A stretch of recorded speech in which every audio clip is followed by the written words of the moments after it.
Ladies and gentlemen, my name is James Scaresbrook, otherwise known as the Intrepid Wino, and it's another edition of Let's Taste. As promised, if you missed it on the last episode, I said I would be tasting some red wines from Darrenberg. The last one was tasting a couple of white wines, new releases, and again I've got some samples that have been sent by the lovely people at Darrenberg, which, as I mentioned, is one of the Australia's first families of wine members.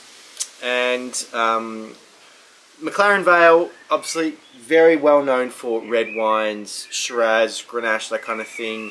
Darrenberg has no shortage of red wines, and these are 3 red wines, all recommended retail of $29. 2 from 2011, 1 from 2012. And I'm interested to sort of see what they're like. 2 of the wines I'm familiar with. One is one I haven't seen before, and it has some grape varieties that are very interesting to me. So I am going to probably start off with a new one, which is the Sticks and Stones 2011. It is a blend of 60% Tempranillo, 25% Grenache, 13% Suzal, and 2% of Tintacao. Now, the first variety there, Tempranillo, is arguably the most important variety in Spain. The second is probably the most important variety, one of the most important red varieties at least, in all of Europe, particularly Southern Europe, Grenache in France, Garnacha in Spain. You find it in parts of Italy. It is a very well-known variety, of course, in Australia, and you find it particularly in the Barossa Valley and McLaren Vale. Suzal and Tintacao are Portuguese varieties, and I'm interested to find out, please, if Darrenberg, if you're watching this, please let me know if these are newly introduced vines into Australia or they've been here for a long time, because a long time ago, when they were working with port wine, they planted some Portuguese varieties, I believe, particularly like Touriga. And so I'm interested to know if these are new or not, because in Portugal you typically don't make single variety wines. The Beirada region in Portugal is probably one of the exceptions, where they make wine from one variety called Baga, which is, although it does sound a bit rude, it's a wonderful, wonderful variety. But in places like the Douro and the Douro region, you find a number of different varieties, at least 5 often, different types of Touriga, that kind of thing. So I'm interested to see what these varieties offer.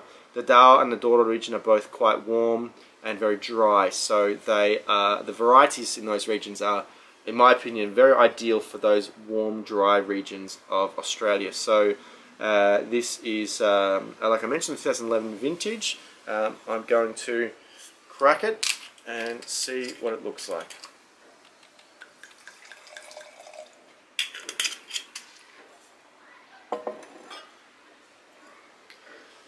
Fairly dark, quite dark, inky but not black. It's sort of somewhere between purple and red. Dark, juicy, plummy. Little bit of spice, not too much.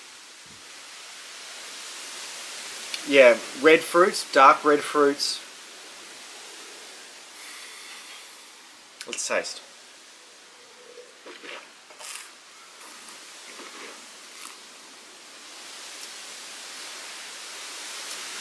Soft, juicy, fairly mellow. The tannins are present, but they're not aggressive at all. They're very gentle. A little bit of sweetness on the palate, late, which possibly has something to do with, I think it's possibly a little bit of barrel work in here. Yep, there's some American oak and some new and old French and American oak, so that's possibly softening things out a little bit, just giving it a very small hint of caramel, particularly on the back.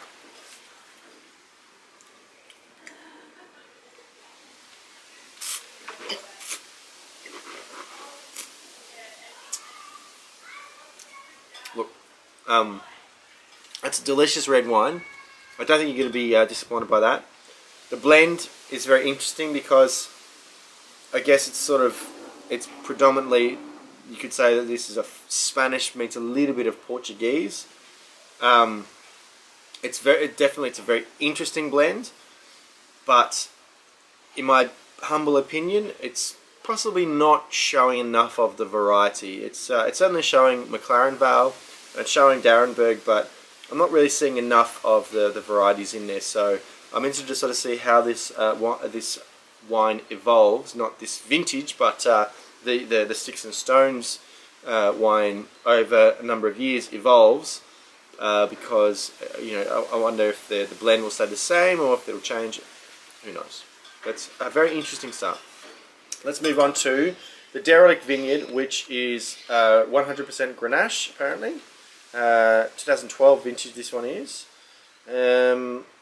This one is only in French oak, so I would probably suggest this is slightly more in a French style, like Southern Rhone Valley, that kind of thing.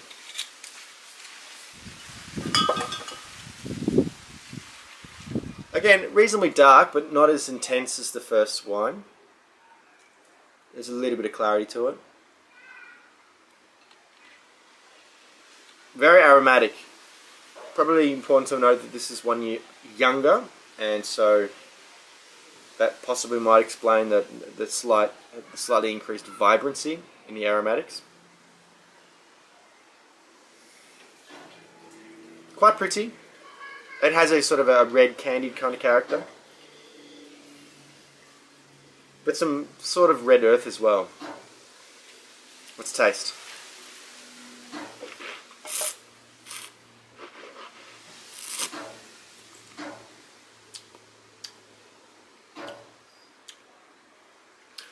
So this is slightly in the full style of Grenache. I was actually fortunate enough a number of years ago to be invited to the McLaren Vale for sort of a 2-day, quite intensive junket, I guess you'd call it. It was back when I was a wine buyer. And we attended a number of different masterclasses, and there was one on pure Grenache wines, and then there was another one on Grenache blends. And the diversity of style was very interesting to see. Sorry about the wind. And this kind of sits somewhere in between the very light, sort of bright, crunchy styles and the really full, heavy, intense styles. So it's definitely plump and very juicy and mellow on the palate, but it's not really heavy. It's not alcoholic. It's well rounded. I think it's for a 100% Grenache wine. This is a really good example, in my opinion. Some of them can be a little bit too hollow in places. It's part of the reason I think that they tend to blend it with some other varieties. So, look, this is really good for $29. That is a very solid Grenache wine, in my opinion. Derelict Vineyard, looking very good. The third wine is the Laughing Magpie. This is another 2011 wine. It is a blend of 90% Shiraz and 10% Viognier.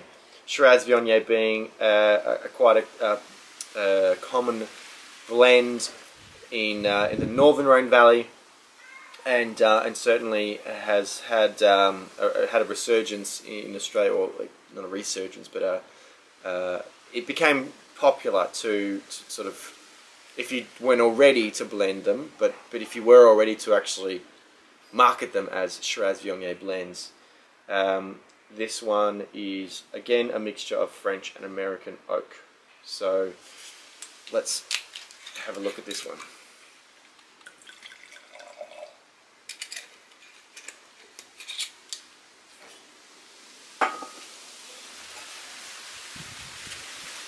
Probably darker than the Grenache, and it's really just as sort of intense as the first one, the Sticks and Stones. Whew. Quite dark, blackberries, blueberries, black currants, quite brooding sort of dark fruits. Yeah, it's got a little bit of floral as well. The Viognier, even in small volumes blended with Shiraz, can tend to quite dynamically lift the aromatics of the Shiraz. Very inviting, but a little bit shy as well. Let's taste.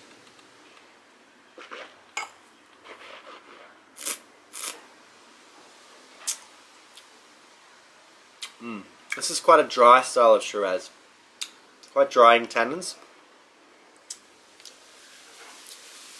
For me, the fruits seem a little bit dull on the palate. 2011, from memory, was a very good year, but early ripening.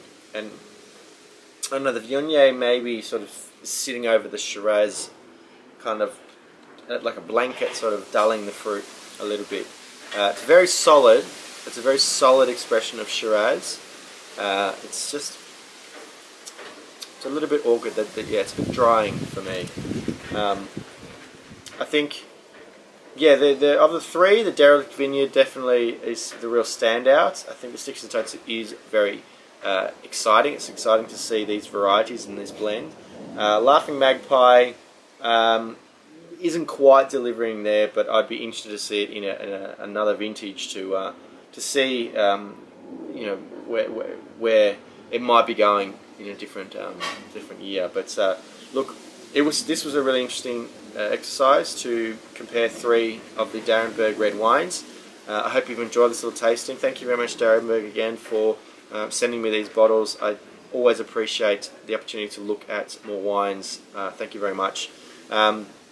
If you like this video, please hit that like button. Subscribe to the Intrepid Wino channel for more videos like this. If you like any of these tastings, please leave a comment or even suggest a wine or wines you'd like me to taste in the future. I hope you guys are having a lovely weekend in this lovely sun here in Melbourne. But until next time, cheers.